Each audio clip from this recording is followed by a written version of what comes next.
Yan guys, yung crank gear. Yan, ito yung crank gear natin. Pansinin nyo yung mga ipin. Napakaninipis na. Tignan nyo mga dulo. Yan, yung mga dulo na yan, yung mga dulo. Ang ninipis na ng mga dulo. Ayan, pag side natin, napakanipis.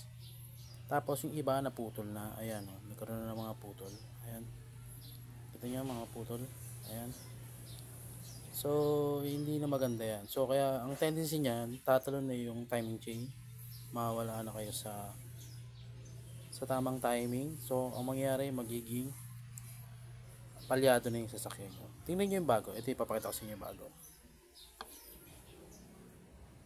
Ayan. Nakita nyo yung diferensya? Ang kakapal ng dulo.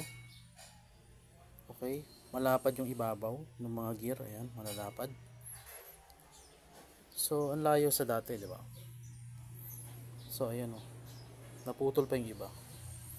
So, guys, yan yung mga dahilan kung bakit tumapalya na yung sasakyan.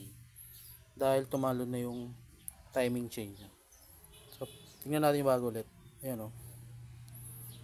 Guys, ang layo. Guys, di ba? So, ito yung ipapalit natin na bago. So, hoping maging maganda na yung takbo niya.